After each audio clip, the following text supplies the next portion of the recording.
abajo al Arsenal, entrando por la banda izquierda. La salida es buena de Martinelli. Martinelli que la pone. ¡Nketiah! Ahora sí, mete el dedito en el teléfono y vuelve a marcar y vuelve a llamar, igual que el Arsenal está llamando a la próxima Liga de Campeones.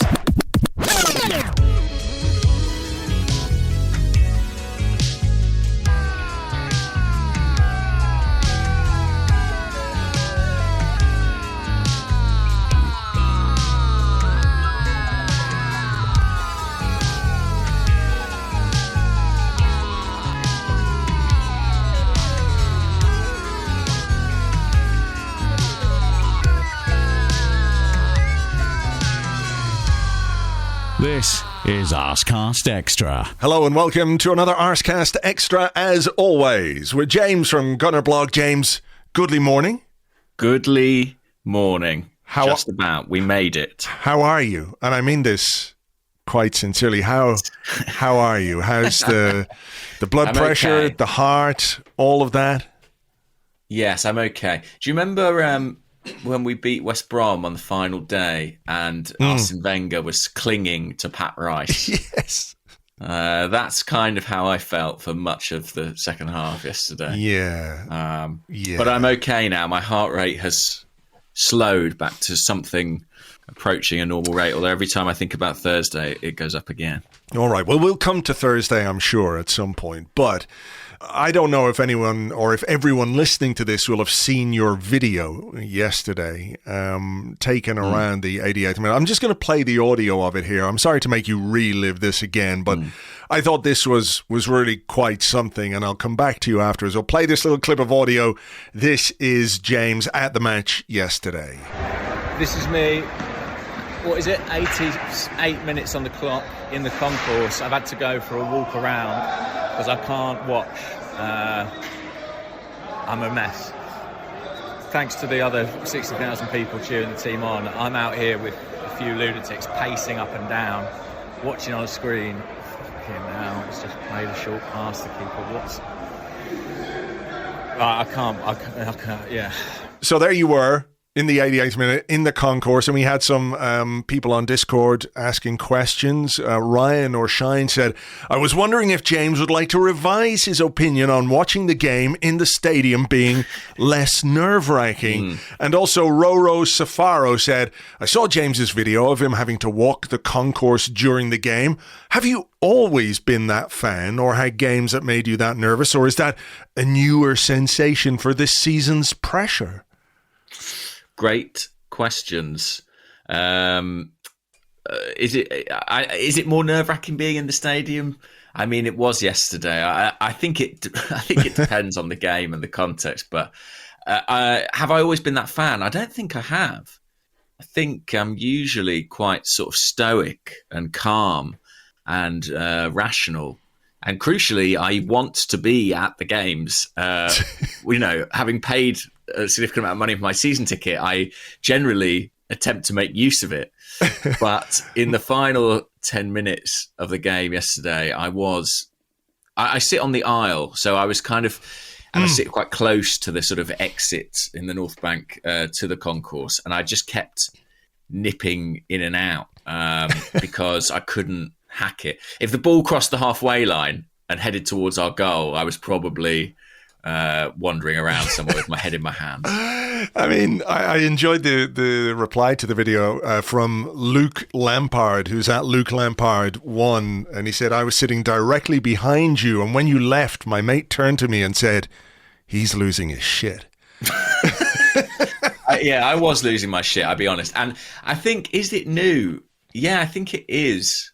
I think there's a few reasons for that. I think one is how much I want it. I desperately want this achievement for this team and for the fans and for the manager and for everybody associated with Arsenal. It feels like it would be, I know it's not winning a trophy, but it feels like it would be a great big step in the right direction. That's why we're all nervous, right? Because it means a lot, and we know how much it means, and we know, to some extent how unexpected it is in terms of where we were at the start of the season. I don't think anybody thought going into May, we would be realistically in the fight for a Champions League spot. So, that's it. That's the biggest part of it. The other part of it is that my sort of excuse would be that while the results affect all of us and affect all of our weeks and our time, I feel like the results of the games play a particular role in kind of determining the nature of my week in terms of like my working life. Like if Arsenal bottle it, like it's painful for us all, but I will be asked by the Athletic to write a 3,000-word article on how Arsenal choked. Do you know what I mean? So, like, I have to sit on podcasts going through the bones of it. Who are you talking to here? You're preaching to the choir. I know exactly what you're saying. Yeah. So I am invested. I am all in at this point. I desperately need and want this, and it really took its toll on me. And it was such a roller coaster because, as I'm sure we'll talk about, the first half was serene, blissful. I was having a lovely day out. And then one corner changes everything. And by the end, I was a quivering wreck. And I went out afterwards. I went to the pub and met a few mates, and I saw Clive there from Arsenal Vision.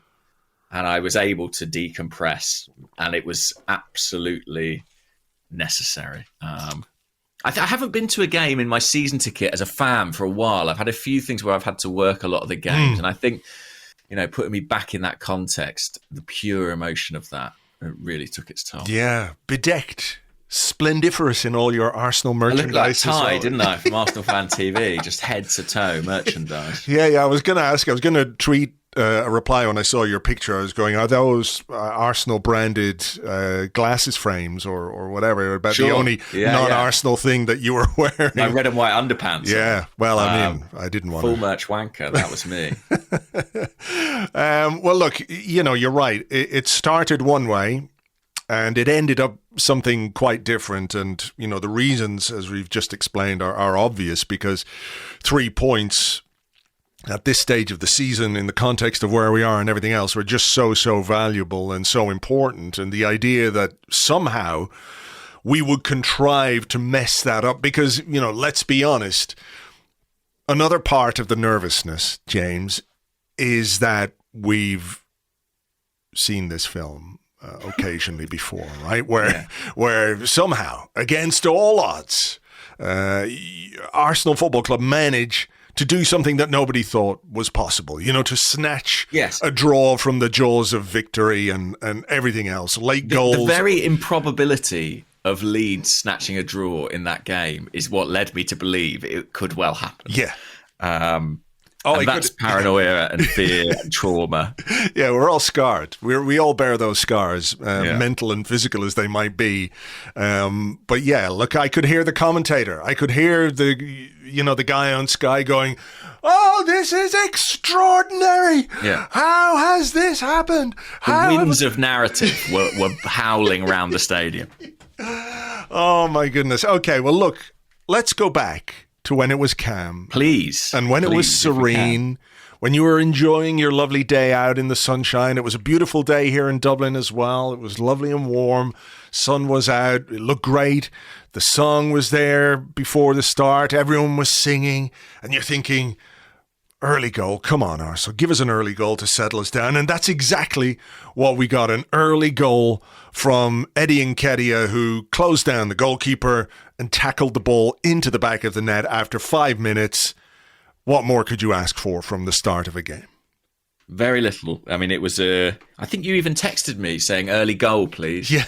And the gods delivered. Well, as did the Leeds United goalkeeper. A big mistake. And Eddie, he did his part, really. I mean, it's an interesting one, Eddie, because a lot of the commentary around him is like, he looks sort of like he sort of jogs around. But he does chase down quite a lot of lost causes, and he does benefit. If you look at historically at his Arsenal career, he's had a couple of goals like this already. That's true, yeah. But yeah, listen, the perfect start. And it did combine with the atmosphere, the weather. I think Mikel Arteta's name was being sung very loudly on the back of his new contract. It was a beautiful day at that point in time. But dark clouds were looming on the horizon for James. On the horizon, yeah. I mean, and the second goal as well, I thought was fantastic. Really good finish from Eddie. It was a good finish, but really good play from him in the build-up as well, and nice movement to get into the box. Martinelli roasted the defender, cut it back, and that's a really good finish. That is a really, really good finish from Eddie Nketiah, with his left foot falling backwards slightly, but using the pace on the ball to sweep it home. Really excellent goal. So 2-0 up after 10 minutes, and yeah, I mean, Son is continuing to shine and everything else. I said it on my video, but I thought that those Eddie goals, they made me think, and it's not to say he's a similar level of player, but they were kind of Aubameyang goals, really. They were proper strikers' goals that you don't score unless you've got a goal scorer on the pitch. I know that might sound really obvious, but he's a finisher and he's a proper striker, and he did his job, and that wins you games sometimes. Well, exactly. I mean, again, without it being seen to be critical of Lacazette, we don't score that first goal if Lacazette starts, because that's not... Certainly not. And I'm not convinced we'll score the second, to be honest. No, maybe not. Maybe not. I think he's done really well, Eddie, hasn't he? And of course, there are going to be loads more questions, and we discussed this completely pretty much last week. I don't know that much has changed in terms of the situation. He's one game closer to playing his final game for the club unless something changes. But, when you come in and you make a contribution like that, of course, people are going to slightly reassess their opinion of you and what you're capable of. And I have to say, I'll hold my hands up and I'll say I didn't really think that he was capable of having that kind of impact on the team. Now, whether it's a hot streak, whether this is what Eddie is and this is what he can do on a consistent basis if he plays regularly, I don't quite know. But like Elneny to an extent as well, that at this point of the season, you're looking for players to come in and do a good job, and he has come in and done a really good job over the last couple of weeks. Yeah, I think that's right. And Arsenal played with real intensity in that opening period, and he was part of that. I mean, we pressed a pressing team, Yeah. That's what Leeds are sort of were renowned for, certainly under Marcelo Bielsa, and we harried them constantly, and I thought Nketiah played his role in that, as did others, Martinelli, Odegaard. We really squeezed them and were able to put them under pressure, and the goals I thought were just reward really for a really impressive start to the game. Yeah. Now, it was comfortable at that point, and then it became more comfortable when Leeds went down to 10 men.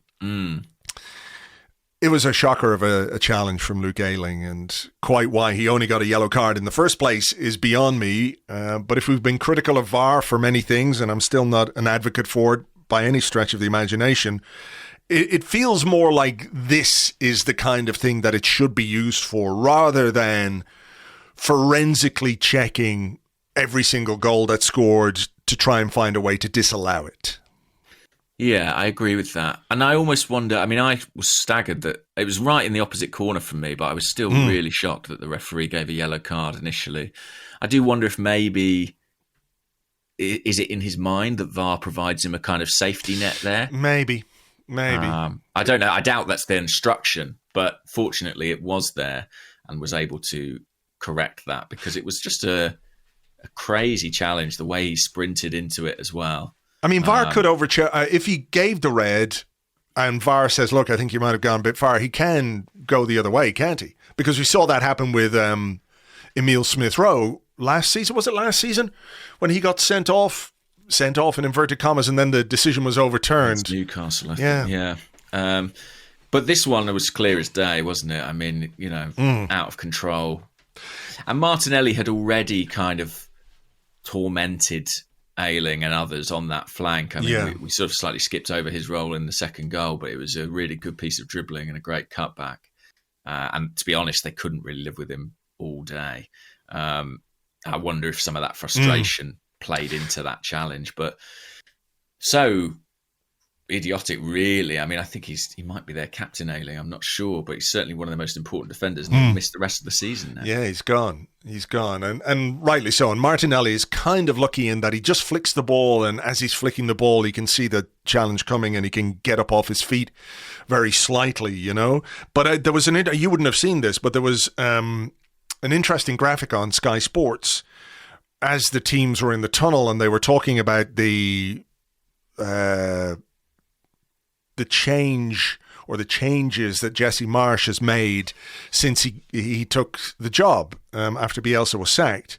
And there was a stat, and I was like, you know what? Maybe it sounds bad for us, but I think it might be quite good, because I could envisage a player from Leeds getting booked or giving away a penalty or a dangerous free kick or something like that, because they said, I don't know what the numbers are exactly, but like tackles per game under Bielsa were, let's say, was 17, and under Jesse Marsch it's gone up to like 27 tackles per game. I can't remember exactly what it is, but they're putting in a lot more challenge. Clearly they are being instructed to tackle with greater frequency than they were before. And I think with that comes the potential for mistiming a tackle, making a dangerous tackle, making a tackle in the wrong area, giving away free kicks, maybe giving away a penalty. And I remember looking at it thinking, ooh, well, you know, some people will say, well, that's going to make life more difficult for Arsenal, which I suppose in one way it might. But on the other hand, unless those tackles are perfect, then the potential for us to, you know, make it more difficult for the opposition or for the opposition to make it more difficult for themselves because they've got yellow cards to contend with, so they can't make tackles, etc., etc. So I remember looking at that thinking, ooh, maybe. But I wasn't expecting something like Luke Ayling. That kind of tackle from a really experienced player was just absolutely crazy, wasn't it? Yeah, and I actually thought they might completely lose their heads at that moment. Rafinha got himself booked, didn't he? Yeah, he was lucky. Someone pulled him away at the end. Yeah, his head was gone, I think, at that point in time. And I wondered if Leeds might completely come apart at the seams. I mean, that tackle stat is interesting. I guess they're fighting for their lives, right? And they're playing with an intensity as a consequence, but it's a fine, fine line. They tipped over that edge yesterday, and it cost them because, you know, ultimately, we saw that they made us nervous with 10 men. So with 11, it might have been even more the case. But yeah, Arsenal, unsurprisingly, then controlled what remained of that first half. And like I say, it was a glorious afternoon at that point. Yeah, it felt like a first half of two halves in a way. That once that red card went in and we were settled and we were in control without really finding dangerous moments towards the end of that first half. You know, maybe we could have pushed them a little bit, but I suppose the idea was get in at halftime, reassess, see what they're going to do, and see how we can then use the man advantage to try and get an extra goal. But it is a rare thing to score 2 goals that early and have the opposition down to 10 men with an hour to play. But it's also a rare thing to find yourself in the second half in those circumstances, to be not clinging on, because we weren't clinging on at all. I don't think we were under a great deal of stress. I was clinging on. But you were, but in terms of the way the game was going, you know, it's not like Leeds were peppering us with shots or anything like that. It was just the fact that this 1-goal margin thing that we are slightly addicted to as a football team right now means that there's, you know, the potential for something to go wrong can happen really quickly and unexpectedly. And I suppose that's true of their goal. I mean, do we want to talk about their goal? Is there anything else about that second half? When we had chances to go ahead, I think there was a Martinelli one where he put it just over the bar. Similar position, I think, from where he scored against Leeds earlier in the season, but just lifted it over the bar. There was an Odegaard shot that went just wide. And then... That's right, yeah. Xhaka chested it for Martinelli volley on the edge of the box. And you know, there were a couple of other moments in that first half that I just noted down, which were Martinelli went through after a Xhaka through ball, hit the keeper, Odegaard's free kick from out on the right, They're cleared off the line, yeah. Cleared off the line, yeah. So, I mean, I have to be honest, I didn't really have... I've seen some commentary like, we really, didn't keep it up in the second half and we weren't very good. I think I didn't quite see it that way. I thought that we attacked them with decent levels of intensity and we were really looking for extra goals. We just didn't have the finish, I thought. It was only when they scored that I thought you saw kind of, I guess, nerves creep in. And as for their goal, I mean, sod's law, really. We've heard the players and the manager talking about the set piece record. I guess it was going to come part eventually, but pretty straightforward goal for them from a corner.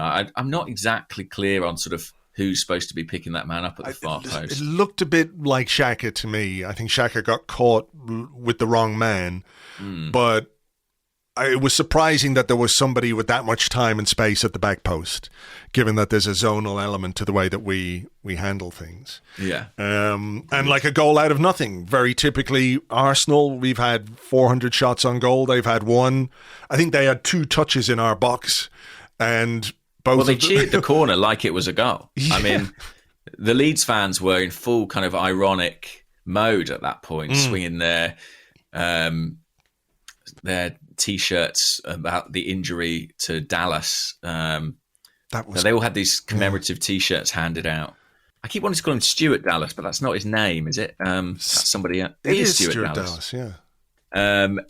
They all had T-shirts with his face on. But didn't he get injured trying to absolutely blast through Jack Grealish? Wasn't that what happened? Very possibly. He's fractured a femur. Apparently. I mean, that's a terrible injury, but I think he got it by just smashing into Grealish last week.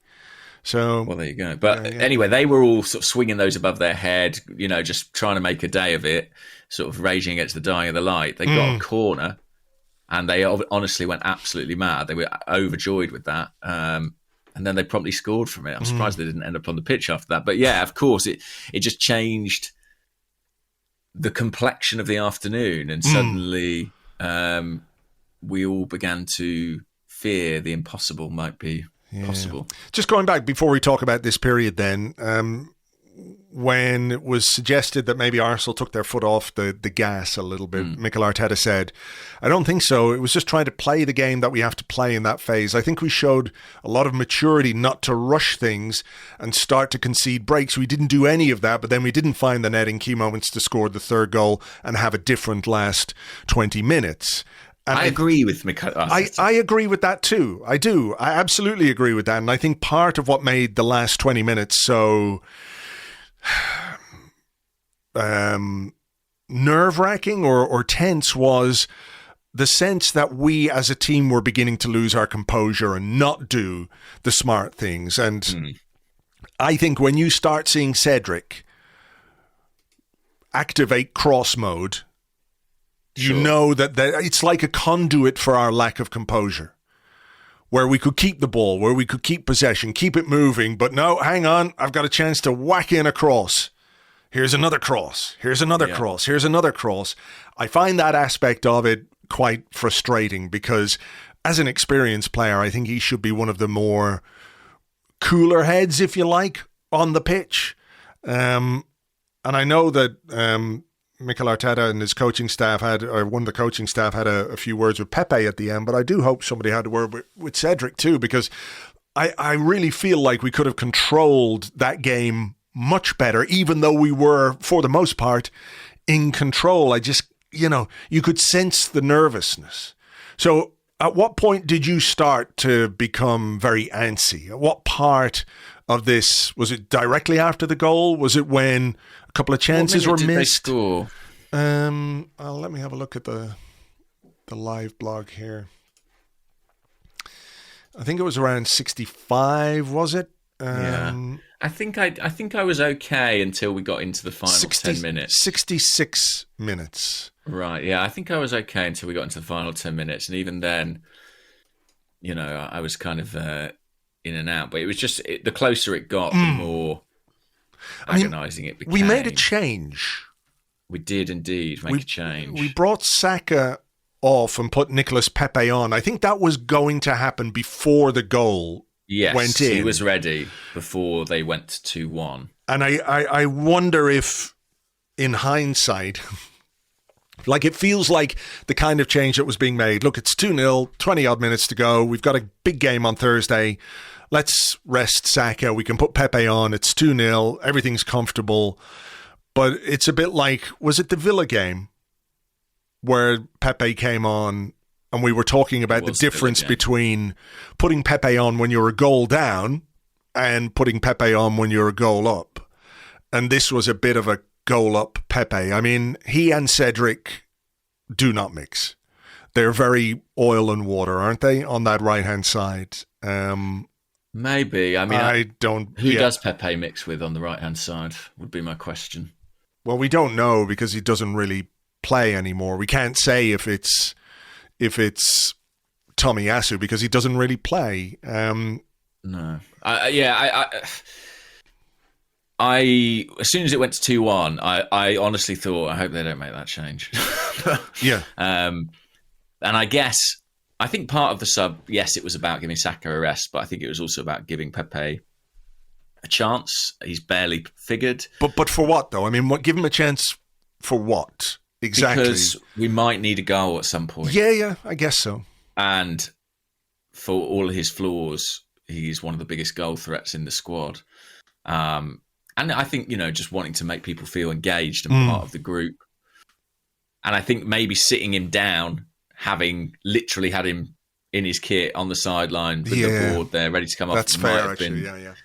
A humiliating experience or chastening one, certainly. I mean, that's the manager's job. I wouldn't have had an issue with it, but certainly others would have done.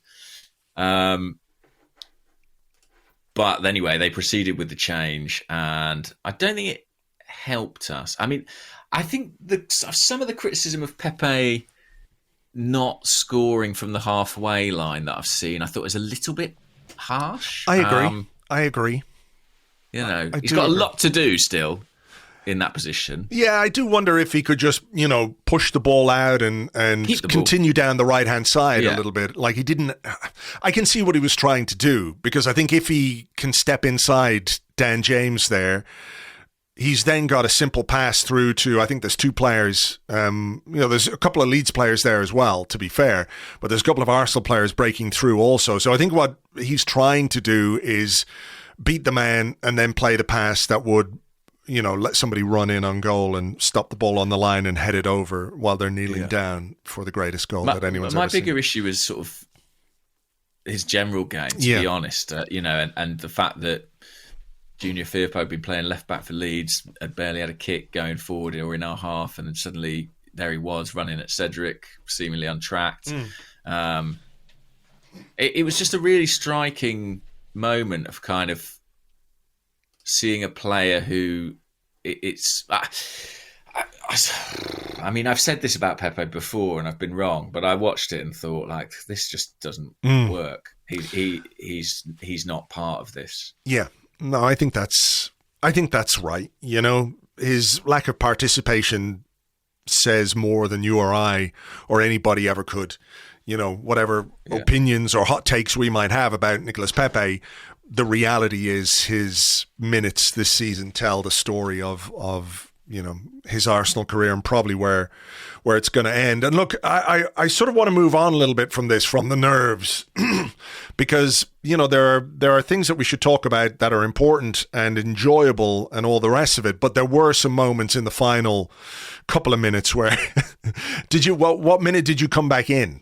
Oh, I was in for the end. I saw the flicked header at the near post that went straight at Ramsdale, thankfully. And I saw whatever that was in the final moments. With Gabriel. I mean, it was the other end of the pitch for me, so I honestly still don't really know what happened there, where Gabriel was kind of holding a guy off. Was that right? He was. And I was a little bit worried about that because... it was one of those where you could just see the ball squirt through, and maybe... I remember Mustafi in that position. Yeah, exactly. Zaha. Yeah. It had shades of that for me. But there were, like conceding a free kick, Lacazette coming on and conceding a free kick on halfway that he didn't need to concede, which led to that, it's just like, come on. your experience, you don't need to do this. And I enjoyed this. You might identify with this a little bit, given that you had to take a walk around the concourse. I enjoyed this on Twitter from the Chief, who's at macho_grande1. He said, to help my anxiety watching Arsenal, I pause the game during dangerous moments. I'll pause it for 1 minute or so and then watch in 6-speed forward. It sounds silly, but the chance Leeds got at the death, I didn't see it. It was just the ball in Ramsdale's hands. No heart-stopping moments for me. I find that really funny. There have been some great replies on Twitter, actually, that sort of thing. People saying, I suddenly find in the last 10 minutes of games, I have the urge to go and do the washing up. Or, a guy who said he watches on his phone, but then he puts his phone in a desk drawer for a couple of minutes just to help time pass, and then will sneak a glance at it. Everyone's got their coping mechanisms. Yeah, I was like this, having sworn to not watch Liverpool Spurs, I attempted to watch that on Saturday night, and without exaggeration, when the game wasn't going the way I wanted, would just turn the television off for periods of like 10 minutes and try and do something else and think, when I turn it back on, it'll be better. And lo and behold, I turned it back on at one point and it was 1-1 rather than 1-0, and I was absolutely delighted. So yeah, it's crazy the way in which we think we're kind of managing the situation or affecting the outcome in some ways. But not. But absolutely not. Yeah. No. Look, it is what it is when you've got a 1-goal lead and you have a history as a team of, finding ways to shoot yourself in the foot. It's impossible not to be nervous. It really is impossible not to be nervous. And I understand completely why, you went to walk in the concourse. I understand why people would pause the TV. I understand why they might leave the room, do the washing up, take the dog for a walk, whatever little superstition they might have. Like, I'm in the ridiculous situation, James, where just after what was the Southampton game? So just after the Southampton game, I shaved my head, as I normally do, but I shaved it, and I shaved my beard, and I shaved my beard completely, like I normally just trim it, but I shaved it all off. Okay. I haven't shaved since, head or face, and I'm sitting here today going, you know what, just don't shave. Don't shave before Thursday. And then the other part of me is going, you stupid fucking idiot. It doesn't make any difference whether you shave or not. But I'll feel better if I don't shave, even if at this point it's now getting like a little bit scratchy and itchy, and I wouldn't mind giving it a bit of a trim. I'm not gonna, because who knows? That could be the difference between... On behalf of the Arsenal fan base, I implore you not to, Andrew. You have to. What if that is the key? What if? I mean, it could be. Who knows what crazy shit the universe looks to for... validation in terms of how it makes things turn out, this great big simulation that we live in. But as I said, I think there are other things that we need to touch on. First, simply winning. We had to win. We found a way to win. We won the game. We got 3 points, and we're in a position where if we win on Thursday at White Hart Lane, we've got Champions League football next season, which is, makes it kind of cup final-esque, doesn't it, on Thursday? And that's a really big thing, a great thing, a very, a great position to be in, not least because we have a points margin over them. And we'll talk about that. But I also think there were players that we need to discuss as well. I thought Martin Odegaard was fantastic at times. Some of the footwork was amazing. Elneny, I got pelters a little bit because I said... on the player ratings, and it was maybe a little bit clumsy as I was doing the player ratings quite quickly, that being down to 10 men really suits Elneny's natural game. And some people say, well, there's a bit of a backhanded compliment. And I accept that. It wasn't quite what I meant, though. I think when you're a player like Elneny, who's this kind of midfield facilitator / fulcrum, things go through him. The increased availability that he has when you're playing against 10 men really, really suits him. I thought he was fantastic. I think he's been great since he's come back in. I know there's talk of a new contract being offered this morning as per David Ornstein, and maybe we'll deal with that in part two. But I thought he was really, really good. I also thought Tomiyasu is a player that I feel like we'd be Champions League qualified already if he'd been fit. He is so good. He is such a good defender and such a smart footballer as well. Technically excellent, but his reading of the game, his positioning, he's playing at left back for the first time for Arsenal anyway. He might have played there before in his career, maybe for Bologna. I know he plays left-sided centre-half for Japan, so it's not completely out of his wheelhouse. But my goodness, he looked just like a natural there, didn't he? He really did, yeah. He was excellent, and it's hard not to have some regrets about the length of his absence. I mean, our results during his absence were generally pretty good, but there were a couple of significant blips in there. I thought he was fantastic. There was a couple of times where Leeds tried to go over the top of him, and I thought, have you ever seen him play before? He's just going to cut that out in the air. He got forward, he combined well. The balance of the left-hand side, I thought, was much better than it was at West Ham. At West Ham, Tavares kind of played on the overlap and Martinelli was more in field. And in this game, Martinelli and Saka, they pinned their man out on the touchline, and frankly, I thought they terrorised Leeds. And I'll be curious to see how they do against Spurs. I think they're going to be really important weapons in that game, especially if Spurs, come onto us and have to try and win it, the space they might get on the break. Yeah, it's funny, we talked about Tomiyasu, and we talked about him coming in at right back and maybe Cedric playing at left back. I don't think we talked very much about this possibility of Tomiyasu going in at left back, but he did really well. Obviously, he's playing up against Rafinha, who's a left-footed player on the right-hand side. Perhaps it would be interesting to see where they field him on Thursday, how relative to Son's position that might be. I don't actually know off the top of my head if Son's playing predominantly more from I guess he's playing from the left, but Kulusevski plays from the right, and he's a left footer. Right. So again, if you're looking, and he's been very dangerous for them, so perhaps they'll be looking at that and thinking he could shut him down. Certainly, maybe more so than Tavares. Yeah, I thought he was great. Odegaard, sublime at times, a brilliant footballer. That move in the first half where he plays, I think he exchanges passes with Saka and dummies into the box, lifts it over the defender's leg. Do you know what I mean? Yeah. Oh, it was amazing.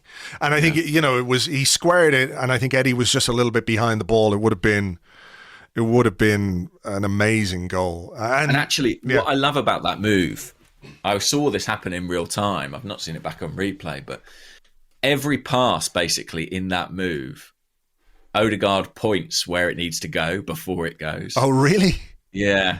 He's just so in tune. I was chatting to Clive in the bar afterwards, and he was talking about Arsenal having a lot of coaches on the pitch, and I think Odegaard is a real emblem of that. And yeah, even when it got to 2-1, he's got that captain's armband on, but the way that he was kind of talking to teammates and attempting to kind of reassert control in the game, I don't think that armband's coming off him. I have to be honest. I think it might be his. Yeah, from this point on. I think you're right.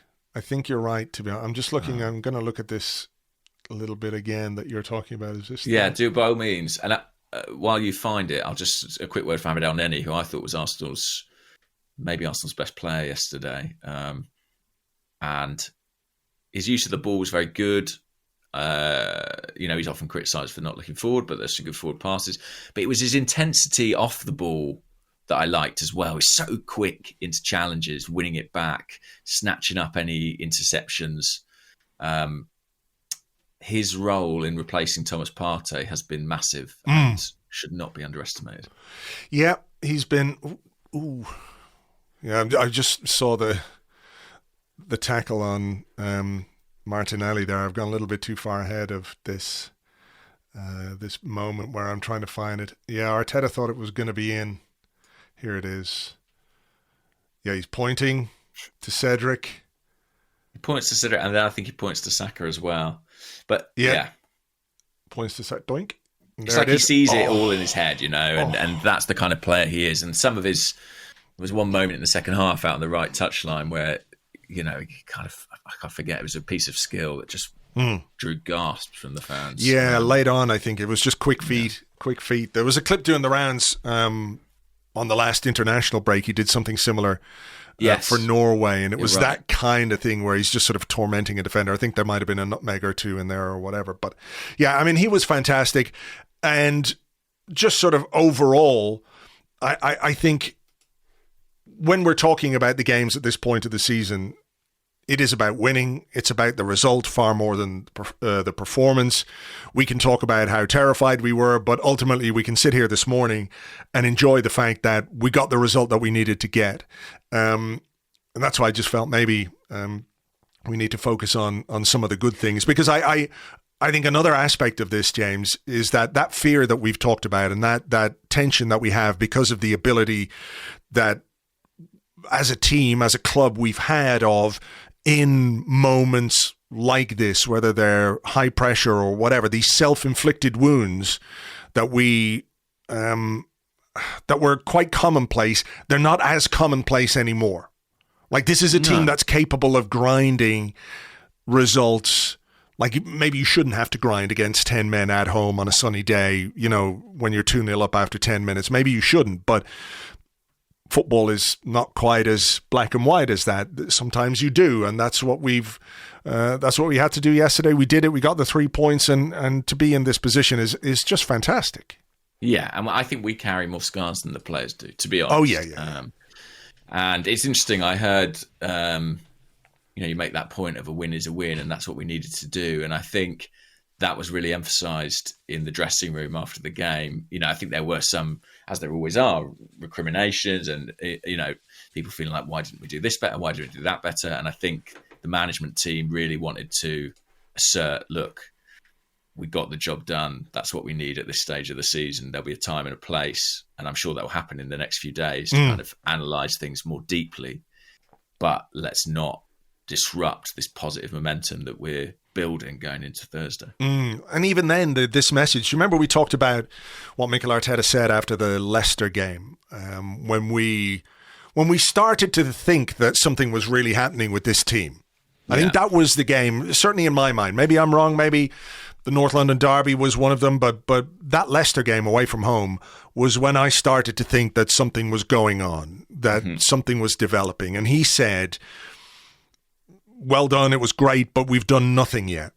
And that's kind of been his message throughout the season. And even yesterday, when he was asked about the mood in the dressing room, he said, really good, really positive, but at the same time, really humble. We know that nothing has been achieved yet, and there's still a lot of things and a lot of minutes to play to do what we want to achieve. So that clarity, that consistency of message, I think is an important aspect of what's happening and where we are. And I think we're more nervous. As you say, we're more nervous than the players are. They're probably thinking about Thursday, wow, what a chance, what a fucking brilliant thing this is going to be. Go to White Hart Lane, win the game, celebrate getting into the top 4 at their expense on their ground. I'm not sure that many of these players have played in a game this big. No.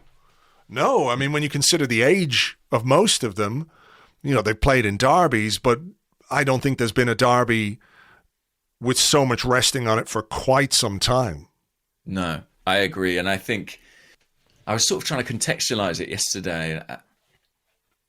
I think some people will balk at this because, there is a feeling that, Champions League qualification isn't a trophy and 4th shouldn't be the height of our ambitions. And I completely accept all of that. But I do think that this feels as big as some cup finals in some ways. For me, it does anyway. It does. I know what you mean. And it's one of the unfortunate things that you have to, not you personally, but in general, sort of caveat and quantify or qualify, things about football where, if you say, wow, getting into 4th, this would be brilliant to get into the top 4 this season. And immediately there's all the, nobody was happy with top 4 a few years ago under Arsene Wenger, or, we used to win the title. You've got no ambition. You've got no standards or whatever it is. This is not who Arsenal, but it's ridiculous because we are starting a new cycle, if you like. We've experienced peaks and troughs of success as a football club, and we've gone through a fairly trophy trough, and we're now heading back, hopefully, towards a peak. And I think it is unfortunate that being excited about finishing in the top 4 this season is dismissed by some as nothing much or irrelevant, when the reality is it's a really big season for this team, for this club, for its development and everything else. So I'm with you. I think it's a huge game on Thursday. And it's Spurs, Andrew. Yeah, do you know exactly. what I mean? Like, that adds a whole other layer to this. Yeah, it really does. It really does. And if Arsenal go to Spurs and beat them at White Hart Lane and secure Champions League qualification in the process, that will be remembered for many years. Let me say this. If Arsenal go to White Hart Lane and beat Spurs on Thursday and qualify for the Champions League at their expense, and you're out there and you're not happy with that, find something new. Find something new to take up your time, a new hobby, whatever it might be. Because if you're not happy with that, then there's something wrong with you. I can't imagine that people won't be. I mean, it would be fantastic and hilarious. And I think we'll talk about this more, no doubt, in part 2, but the 4-point cushion that we have built and the possibility of ending it on Thursday, I think is such a psychological boost. Yeah. I think we go into that game now with more to gain than to lose in some respects. And I think that will be hugely helpful. And there's a huge onus on Tottenham to come out and win that match now, which applies a lot of pressure. So, yeah, I feel much better about it having got that little cushion in the bag. You know, you're talking about it got me nervous, and I'm actually doing the equivalent of walking around the concourse. I'm standing up, pacing around my office while you were talking there. So I couldn't really sleep last night thinking about it. It's going to really dominate everything. For the next few days. I think so. And look, we will talk more about that in part 2. Just before we go into part 2, I suppose we should just say, unlucky to the Arsenal women yesterday, who did what they needed to do against West Ham, and it did look quite good for a while with Manchester United leading at half time, weren't they? Yeah, they were leading Chelsea, and to miss out on the title by such a small margin is a tough one. Manchester United, at every level of their football club, are a fucking disgrace, it seems. So, so I mean, bad luck to Jonas Eidevall and the Arsenal women. But I think probably a season from which they can take plenty of positives and look to develop again next season. I think he's had a good first season at the club. And I'm sure Tim will be putting together a podcast, an Arsenal Women Arsecast, to go over the season review stuff and what have you. But just thought it was worth mentioning at the end, given that I was watching that game before our game. So it was shown in the stadium as well. It was shown on the concourses, so there was plenty of fans around watching that pre-match, and it would have really set the seal on the day had they managed to win the title. But they did their job. Ultimately, it was kind of out of their hands. They'll reflect on certainly that defeat to Birmingham and maybe one or two other results to draw with Spurs. But it's a shame. But Jonas got his new contract already, and I think that was a testament to the work that he's undertaken and the belief the club have in him. So they'll be hoping to attack next season and get that title back, because I think it's 3 in a row now for Chelsea. Right, okay. We've got to put an end to that nonsense. All right. Okay, we will take a break right here. We're going to come back with your questions and more in part 2 right after this.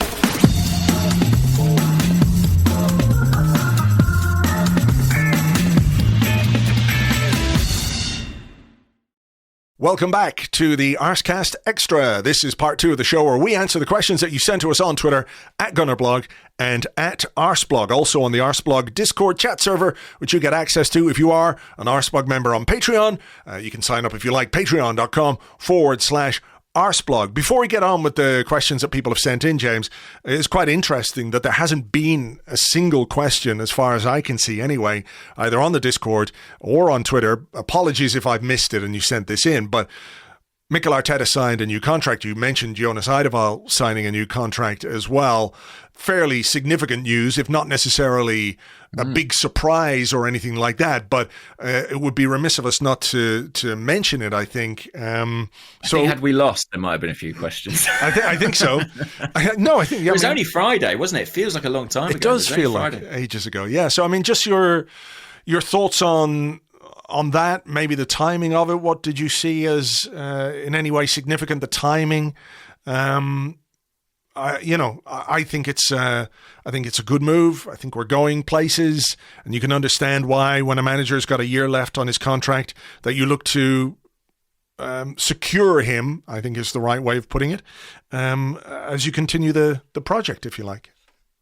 Yeah, I think it's a perfectly logical step. And I think sometimes we sort of worry too much about managerial contracts, because if it ain't working, believe you me, that contract's going to be ripped up. Yeah. It doesn't matter how long the deal is. If you lose 10 games on the spin, you're probably out the door. And so I think sometimes there's a little bit too much angst. But I think Arteta absolutely, for me, he deserves it. I think he was always going to get it, to be honest with you. I think it would have taken something pretty spectacularly bad for the club to lose faith in him. They really do believe in him. I think he is the guy for them.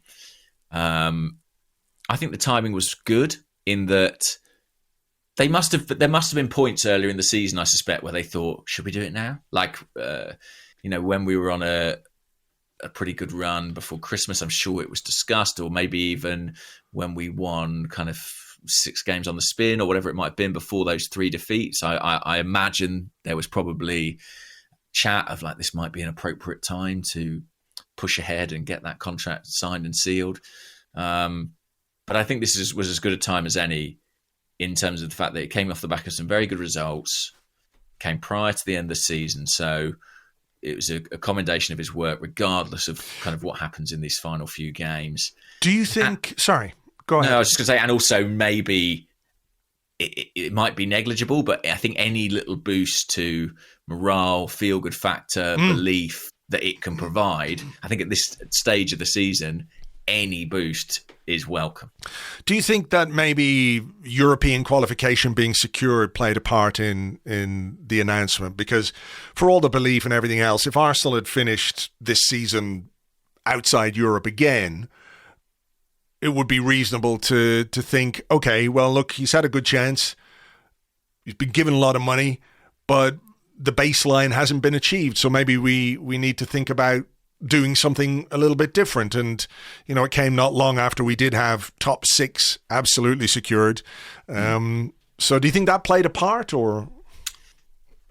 I think it helped in terms of sort of how the announcement was received. I mean, I've said this before, and people did the internet version of whatever a gasp is. But I think there was definitely a scenario where Arteta could have finished outside of the top 6 and still got a new contract. I really firmly believe that. It would have depended how and why, but I think that is the depth of belief in him that exists. But I think definitely it helped in terms of kind of how the news was received. And maybe it was a factor in what made them think about the timing of that announcement. I mean, certainly, I don't think it was anything as practical as sort of a contractual thing. I think there were things in Arteta's contract relating to European qualification, but they were sort of more in terms of reward and uplift and bonuses and things like that. I just think it's a statement of faith. And I think what the club has done, in my opinion, better this season is kind of communicate through actions rather than words. So, for example, the transfer policy last summer, they never came out at the start and said, this is what we're doing. They just did it. They bought 6 players under the age of 23, and those actions told a story about where this club is going and what they're trying to do. And I think similarly with Arteta, tying him into a new deal and making him the figurehead of this project, you know, it fits as part of that story and part of that project. And so I think it was the right step. And I do think he deserves it. I really do. I think we have to take a step back and look at the results that we've achieved in the last few weeks and look at the players that we're missing and some of the players we're fielding. I mean, if I had told anybody, Arsenal will be within potentially 90 minutes of the Champions League, but we'll be having to regularly start Rob Holding, Cedric Suarez, Mohamed Elneny and Eddie Nketiah, I think a few people would have been pretty surprised by that. You're crazy, James. That's what they said. You're loco. But you know what I mean? Yeah, like, no, I know what you mean. He's extracting performances from this group that I'm not convinced everybody could. So I think that's fair. I mean, it's been maybe a criticism that he hasn't necessarily got the best out of some of the players that he could have, but he certainly we're greater than the sum of our parts right now, if that makes sense. Yeah, some of the players. If you look at it 1 to 11, with the 11 that we're actually fielding, and we pip Spurs, I think we've done really well, to be honest. Yeah. So yeah, I was pleased to see it done, and I think pleased to see it settled. Were you sort of a similar mind? Yeah. I have to say, you know, I've had my doubts along the way, but I've always liked what he said about what he wants to do. It was whether or not he could execute that. You know what I mean? So I like the team. That's a big part of this for me is liking the team, and I think there are developments in the way that we're playing football. Like you're beginning to hear, I think you mentioned earlier, some gasps from the stadium when Odegaard did what he did. But there were some passages of play as well that were very, you know, popping the ball around and then breaking into space. And it feels a bit more Arsenal. I know that's not simply our domain, but I think there has been a yearning, if you like, for an attractiveness to the way that we play that hasn't been present for quite a while. And I think we're beginning to see aspects of that too. And the fact that we are, as you say, within 90 minutes of making next season's Champions League really is a testament to the way this season has gone and the work that the manager has done. If there's been criticism for some of the things that have happened, you can't look at this situation and say, well, you know, and not give credit where it's due, you know? So yeah, and look, nobody's saying he's perfect. I mean, it's always there's a balance and a weighing up to be done, and Arsenal have weighed that up, and they've determined that this is the right step for them. And I personally, I'm inclined to agree. No, I do too. And as everything, it's not black and white. And unfortunately, so much of football discourse these days is either one thing or the other. You have to be a binary. Or, you know, if you like a lot of what Arteta is doing, you're some kind of, you know, it's like the way it used to be divisive under Wenger. Like, you know, you could really like some of the stuff he did, but not like some of the other stuff. But you didn't have to be Wenger in or Wenger out all the way. You know, yeah. It's the same. It's the same. You don't have to be an acolyte or an abuser. Yeah, exactly. You can make a continued evolving assessment based on what you see. But I listened to the preview pod you did on Patreon with Lewis, and he articulated something that I've been thinking for some time, which I could not get away from in that first 45 minutes, which was that this is a happy club. Yeah. It's a happy club. And I think the manager's played a big part in that. And that's good enough for me, actually. Like, I want to win things, but for now, it being a positive, happy place feels like a big step forward.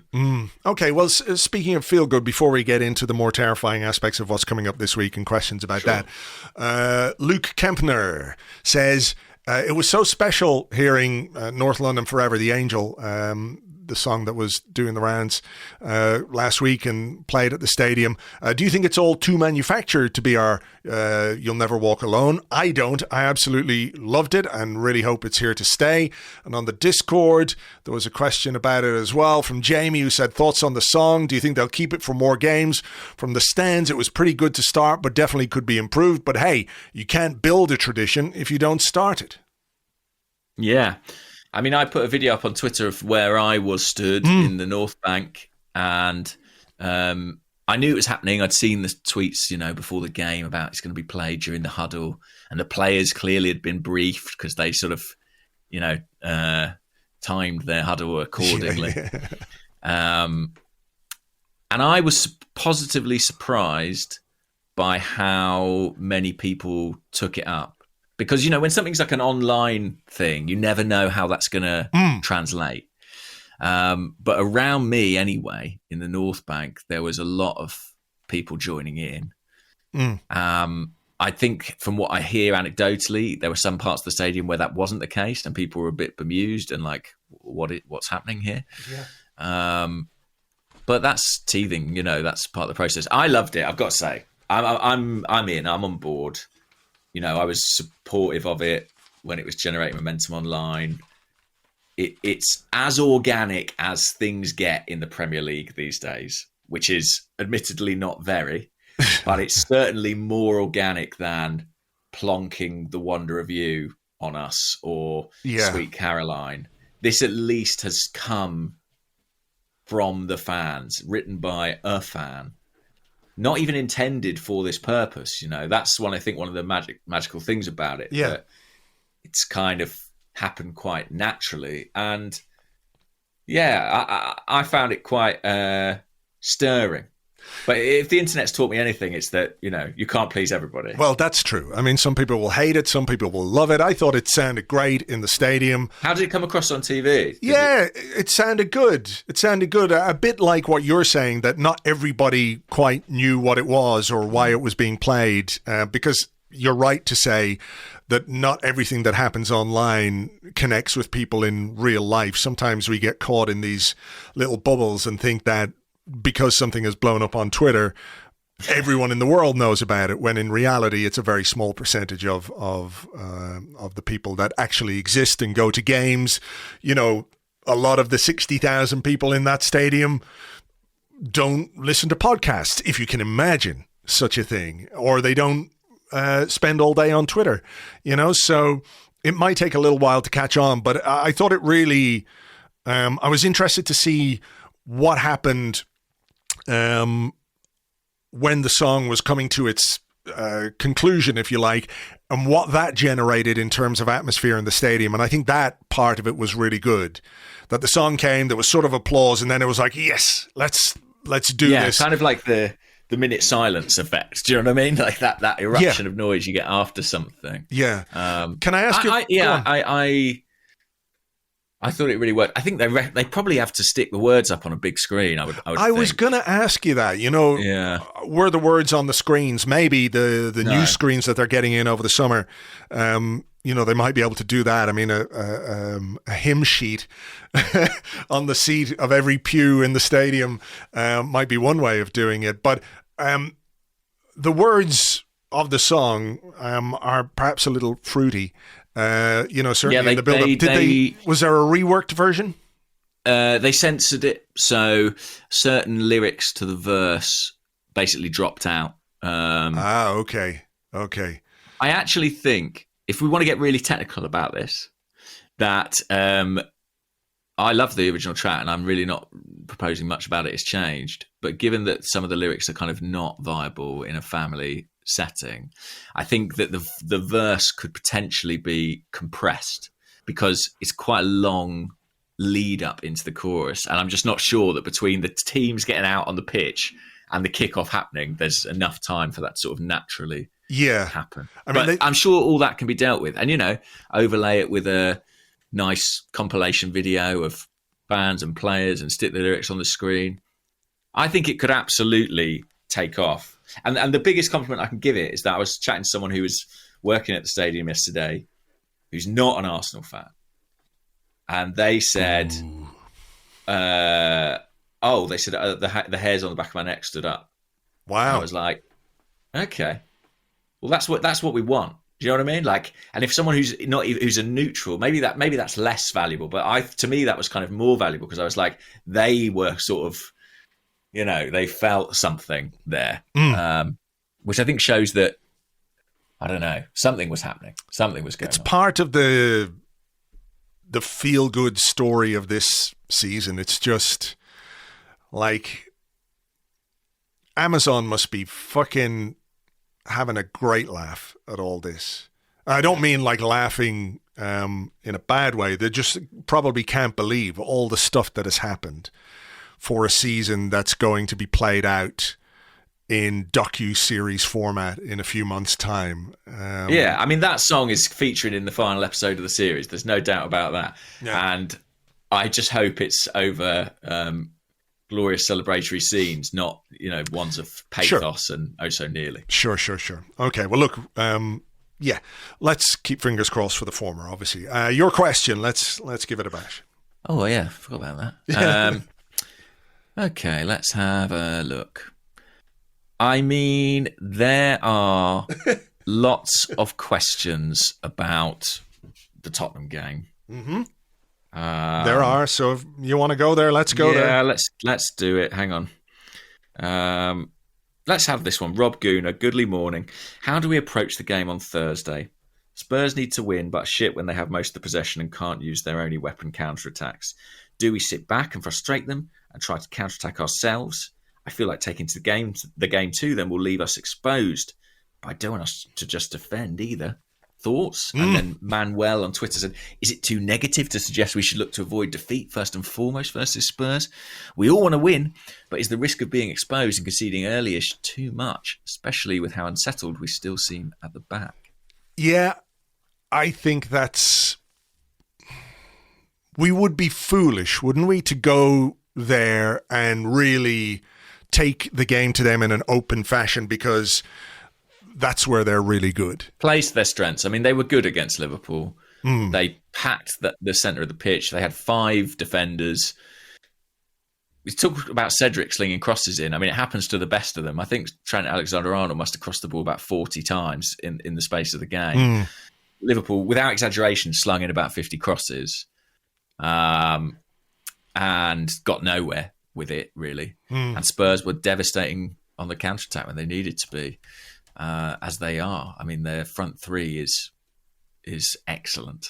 If we had that front three to select from, I think fourth would be ours some time ago. Sure.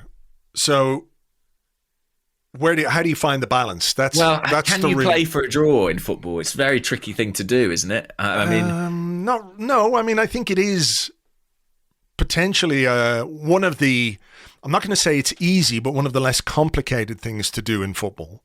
Do you think? In that, if you want to grind a 0-0, you could probably do it, unless there's a huge gap in quality between the two teams. You know what I mean? If you've got two, I guess so, yeah. If you're Norwich, what have you been trying to do most of the season? Avoid defeat. You can't do it because your team's not good enough. But I think if you're, let's say, and I know this isn't the way that they play, but if you were to say a Man City or a Chelsea, if they needed to win a game 0-0, if you like, you would probably think they could do it because they're organized enough, they're smart enough, intelligent enough, and well coached to be able to do that. This was Klopp's point. I don't know if you saw his interview, but he said of Spurs, he was very frustrated, obviously, but he basically said, I mean, if you take world-class players and ask them to just sit behind the ball and intercept everything and stop you scoring, it's pretty effective. Yeah. I mean, so a draw, let's talk it through. So a win is done. We win at Spurs, it's over. Finito. I can sleep at night. Yeah. We can all enjoy the last 2 games of the season. A draw, and we would require 1 win from our remaining 2 games. Mm-hmm. Which are Newcastle away and Everton at home. Mm-hmm. And defeat, of course, would mean that if Spurs were to pick up maximum points in their final 2 games, which do look quite presentable, we'd have to win our 2 games. We would have to win our 2. Yeah. I'm beginning to. I mean, it's unbelievable, isn't it? I really feel like, again, talking about it like a cup final, I do feel like it is kind of winner takes all here. I think whoever wins this game will do it. I mean, obviously, if we win it, we'll do it. But I think if they win, they may well do it. So that brings us back to the approach. Yeah. How we play, what way we set up, who we pick in key positions. I know we've got maybe an injury worry or two. I think, well, there was a few questions about the defence and the fullbacks. I've got one. Let me see here. On the Discord, Patrick Kuris says, how do you handle the fullback situation for the Spurs game? Son and Kulusevski could cause a lot of trouble if we don't pick our fullbacks correctly for the game. John Craven says, does Tomiyasu move across to right back on Thursday? And if so, is Cedric moved across to left back or Tavares brought in? And I have seen people, I have a question right here. MM Walton 13 on the Discord, would you play Ben White at right back and leave Holding at centre back for the North London derby, which I assume would mean Tomiyasu staying at left back? Yeah, that's what Clive said to me he would do last night, and Amy Lawrence said the same to me this morning. And they know a thing or two. I've got a lot of time for that idea. Yeah, I have to you mean say. the Ben White at right back? Ben White at right back. Yeah, keep Rob Holding in. Possibly Tomiyasu at left back. Yeah, I think that there are 4 best defenders, and I think White available defenders. Yeah, and I think White and Tomiyasu are good enough footballers. Sorry, hang on. I'm just a laundry rack just fell down. In my office. Just by magic. Hopefully, it's not an omen. But I think White and Tomiyasu are good enough footballers to sort of contribute from the fullback role. I have heard some suggestion that it's not beyond the realms of possibility that Arsenal will play a 5 at Spurs. Quite what that would be and what it would look like, I'm not sure. But I think there's a possibility of White, Holding and Gabriel starting as the 3 as well. White, Holding and Gabriel as the 3. Yeah. So that would give I don't know, maybe Tomiyasu on one side and maybe Saka on the other, something like that. That could be quite interesting because then you could have Smith Rowe, Odegaard, Martinelli as well. Well, you probably have to have Xhaka and Elneny, I think. And then I guess, Odegaard would play, Nketiah would probably play, and then one of.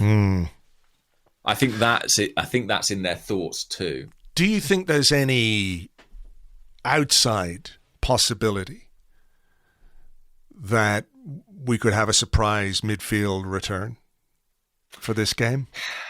I haven't heard that, I have to say. But wouldn't that be precisely how it would go down? Well, yeah, true. Here's the thing. I mean, Ben White's a risk, but if you're ever going to take a risk, isn't it now? I mean, it's a calculated one because you could say if Ben White is a risk for Thursday, but probably going to be okay for, well, if he's a risk for Thursday, he's also a risk for Monday, isn't he? Yeah, that's the next game. What I understand is he's got a tight hamstring. Yeah. He could tear that in the next few weeks. But I think it's a risk that he's prepared to take, basically. And that, I mean, it remains to be seen if the club are prepared to take it, but I think they will. Because, it's not like it's a tournament summer or anything like that. I think Thursday's big enough that he'll be out there. But I'm curious, the defensive thing. I mean, here's 2 things I think won't happen. I don't think Tavares will play as left back in a 4. No. I think there's a chance he would play in a 5. even then, I'm not sure. And I don't think Cedric will start. I just think White will come in for him in some way, shape, or form. Yeah, I mean, I'd be perfectly on board with that. I mean, But it sounds quite defensive, doesn't it? I mean, are we talking ourselves into this grinding out a draw thing here?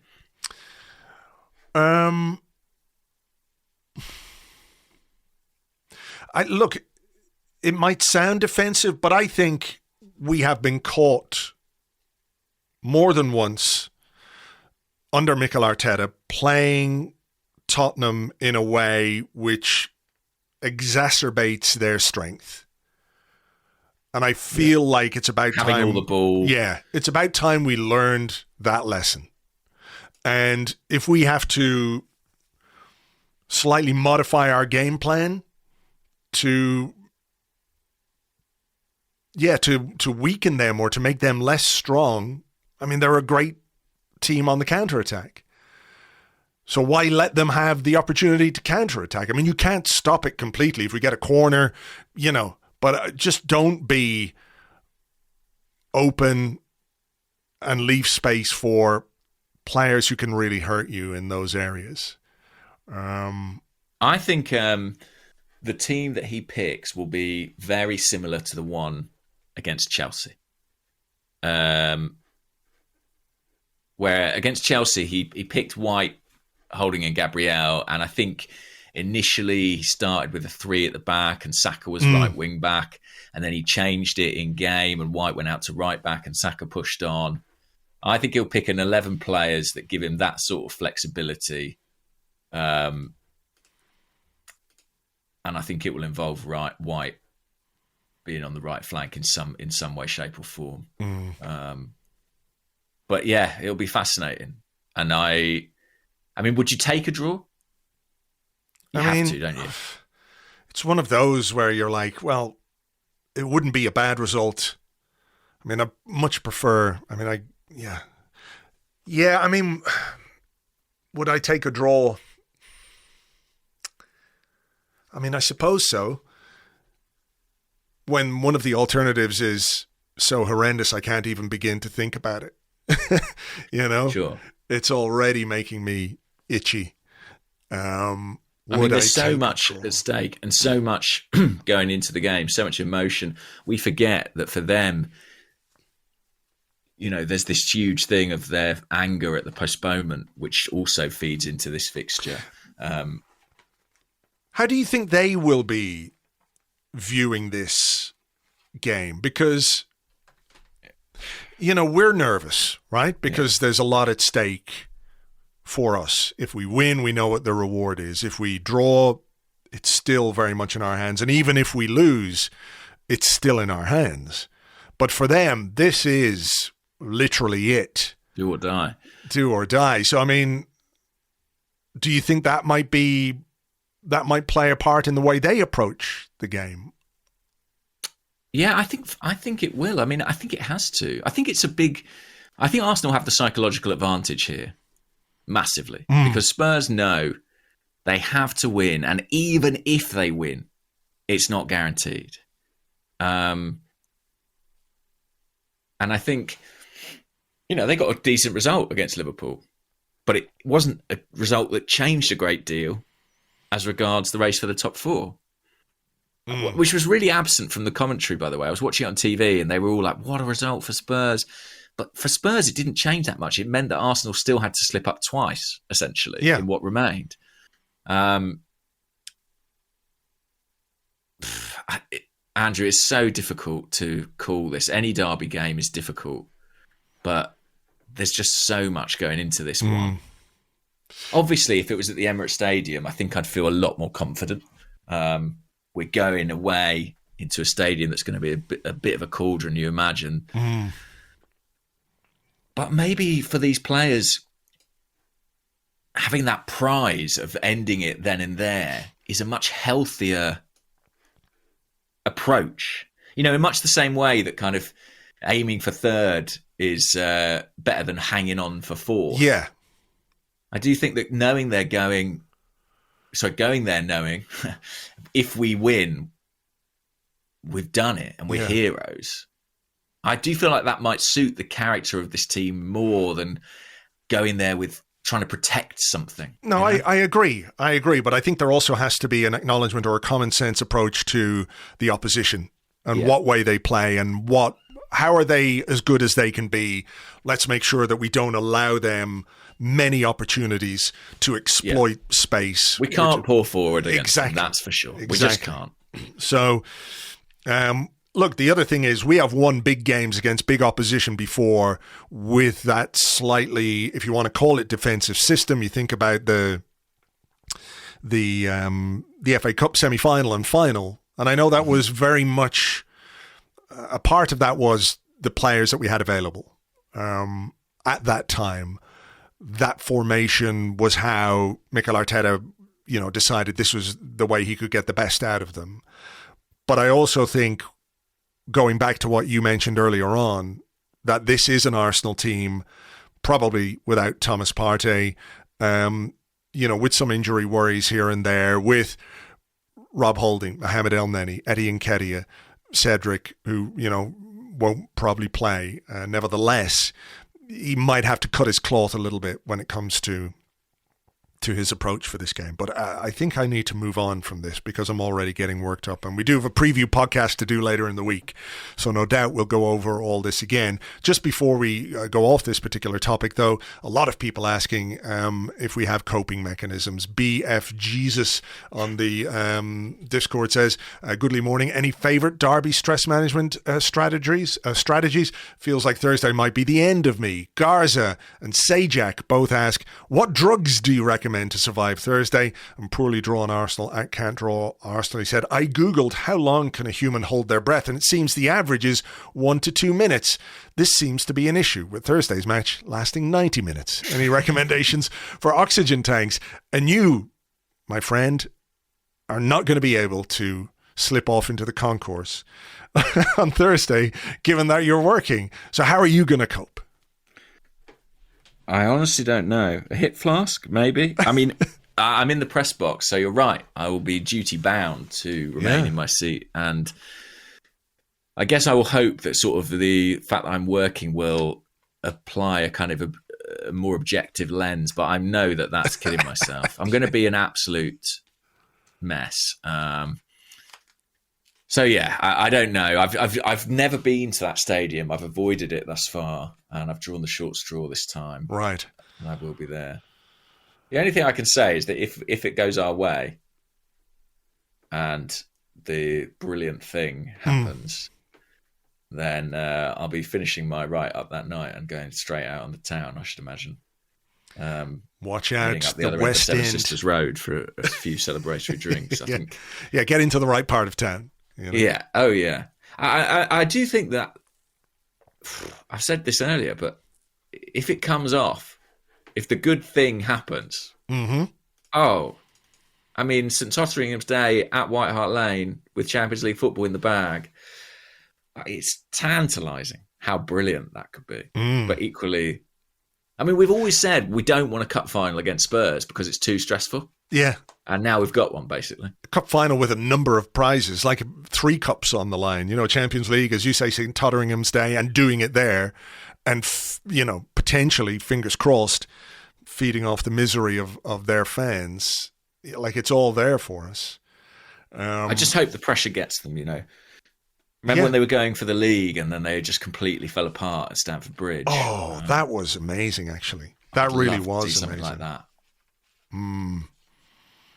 Can but hope.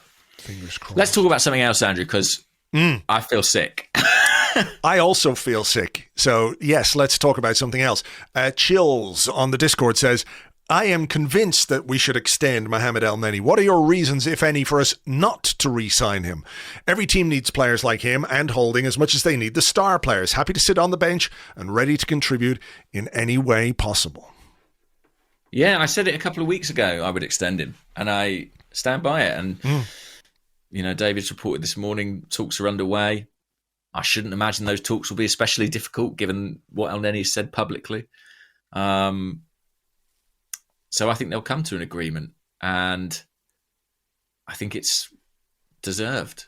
I don't think that means you don't go out and sign a midfield player in the summer. I thought it was interesting in the very same piece, David touted the name of Yuri Tielemans as well. I think there is some fire beneath all that smoke for sure. He's very much liked.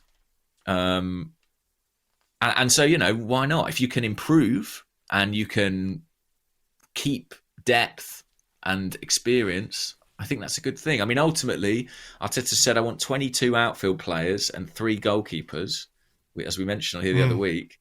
I don't think there's only so much we can do in any summer.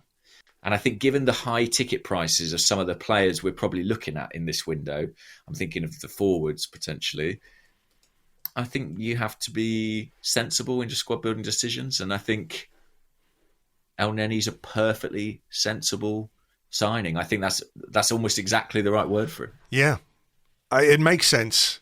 Like you say, it doesn't mean we can't and shouldn't sign another midfield player, but potentially if loan players leave, if players at the end of their contracts leave, we could be down to sort of 14, 16 outfield players.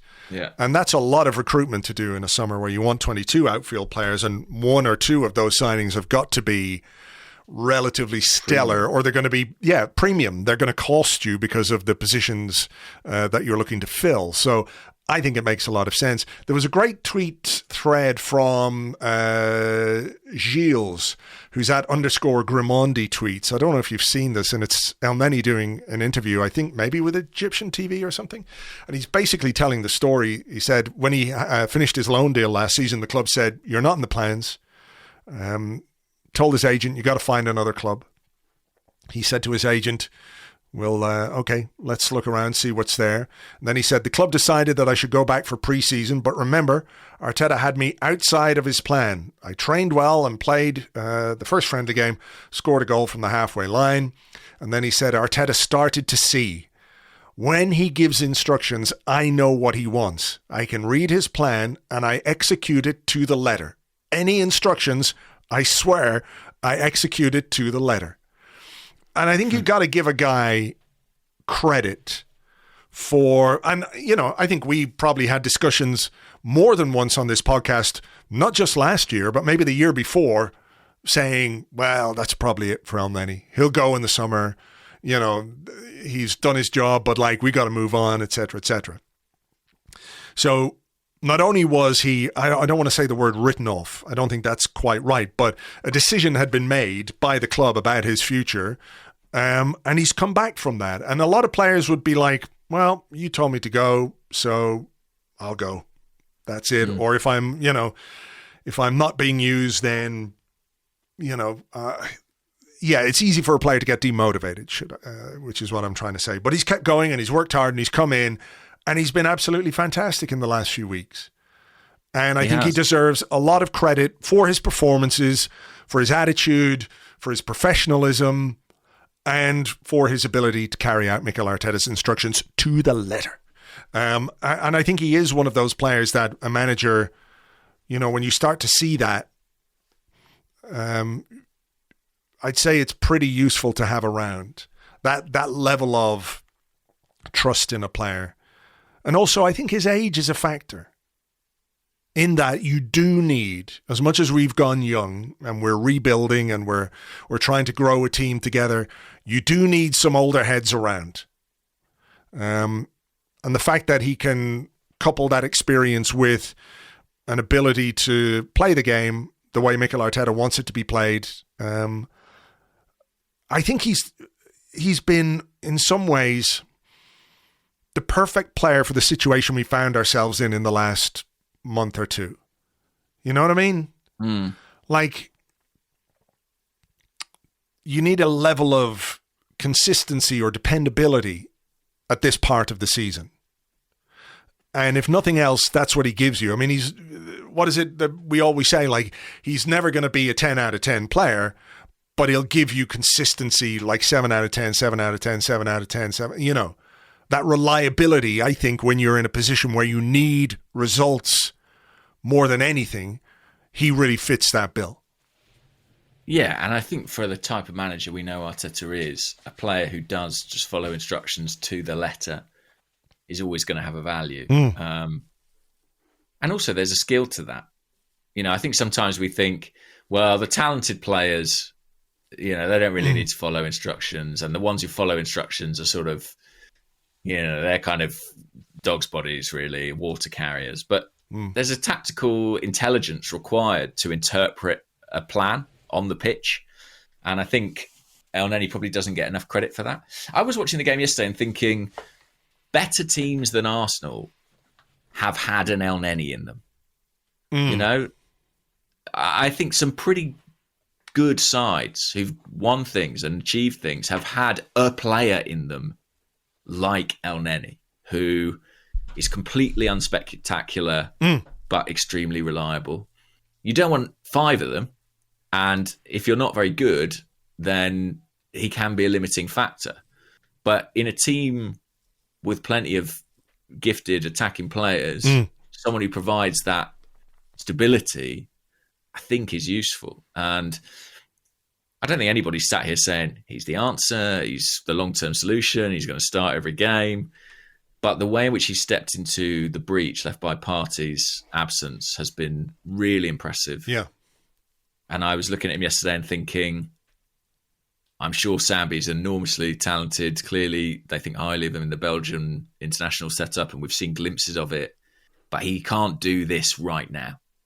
I don't think. No, I agree. I think that's fair. Like I said, he's the player for this part of the season. Yeah, I think that's exactly it. We had questions about Pepe, but we sort of talked about Pepe, really, didn't we? Walsh just said Nicolas Pepe discuss.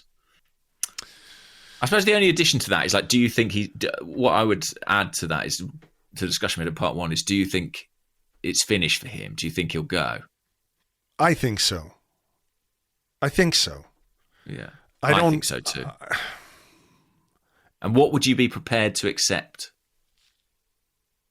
Well, given our complete and utter shambles that we make of the transfer ins and outs every year when we do we'll this. We'll be paying him off, I imagine. Yeah. I don't know. I mean, he's 2 years left on his contract. He's not been playing. I mean, if we get 20 million for him, we'd be doing well, wouldn't we? I think we'd be doing pretty well, yeah. Yeah. But I think 15 to 20 is what we're looking at, probably, realistically. I think so, which, if you feel so inclined, might lend to scrutiny of the fee that we paid for him, but that feels a bit like that horse is water under the bridge at this point. But I it's clear that he is not one of Mikel Arteta's trusted players. I think he has too many doubts about him. Those were and have been evident for some time. I think when you're Nicolas Pepe, and this is something we talked about before, and I'm not necessarily sure I agree with any of this, what I'm about to say. I just think that it speaks to the way that he's been viewed by Mikel Arteta since more or less Mikel Arteta took over. Like, the Willian thing should have been a big red flag. You know? When you sign a guy like Willian, when you've got Pepe, who'd had a decent end to that season and played a part in us winning the FA Cup, he was probably man of the match. Beyond Aubameyang, who scored the 2 goals, Pepe was really good that day. And what we did was go out and bring in an over-the-hill guy from Chelsea who was terrible. But it probably should have raised red flags about the way Mikel Arteta was thinking about Pepe. Yeah, well, I think it did. I think we all knew that then, that it wasn't exactly an indicator of faith. I just couldn't escape the feeling. I mean, I don't know if we'll see him again. Honestly, like, it'll depend on game state. Did you see the bit at the end? Because I saw maybe James Benge tweet about it. No, I didn't see it. Saying that Albert Stuivenberg had a word with him. Words like, that picture of Juan Carlos Casado Unai Emery's assistant. There's a brilliant picture of him just pointing at Mustafi on the training ground. You're thinking, what on earth is the message he's trying to get through that fucking skull? I didn't see it, but Arteta referenced it in his press conference. He was asked about it, I think. Yeah, he said on the mischance, when you see that he's got an empty net in front of him and he's taking a touch backwards, we cannot really understand. But you have to have the perception of the player in that moment. They're the ones who make the decisions. Unfortunately, we didn't need that goal. So... Yeah. Like I say, I think that was a more complicated scenario than the screen grabs might suggest. I found the rest of his performance more frustrating than that moment. Yeah, I agree. And I just think that he's peripheral in the group, he's just not really part of it. And some of that is his nature. He's a really shy, quiet boy, and his sort of clique in the dressing room, the kind of francophonic gang with Aubameyang, that's where he was most at home, and that's sort of been broken up a little bit.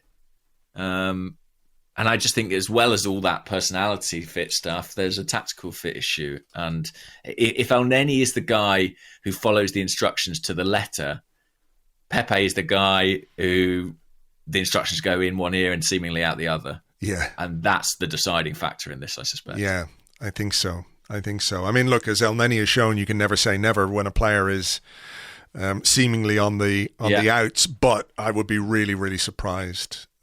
Just quickly on Elneny, by the way, I wouldn't mind a few more of those goals from the halfway line. If he's got those in his locker and he's storing them up, this might be the White Hart Lane would be as good a time as any. There was a question about that actually. Carl Jason, who's that? Carl Jason on Twitter. Said, goodly morning forever. Of the 3 goal scenarios for our winner against Spurs, which is your pick? Martinelli counter-attack goal, Elneny long range, Ramsdale heading in from a corner in stoppage time and somersaulting over Eric Dyer in celebration. I mean, I like the idea that if it's level, it's poised at 0-0, that Ramsdale goes up for a corner. Talk about tearing up the instructions right there. I won't be picky, Andrew. Any of those eventualities would be lovely. Yeah, I think so. Yeah. Well, look, it is all ahead of us. It's going to be a stressful week, isn't it? Fairly sleepless. It is, and it's I think so. I struggled to get to sleep last night, and I imagine it'll be the same. I just hope I can sleep soundly on Thursday evening. Yeah. We shall see. Well, look, we are doing an Arsecast Extra on Friday. Mm-hmm. So I hope it's a very goodly morning for all of us. And I hope it's a good one on Thursday night, obviously. But we'll spend some time this week on the blog and in our preview podcast on Patreon as well, building up to this particular game. This huge North London derby. Oh, my God.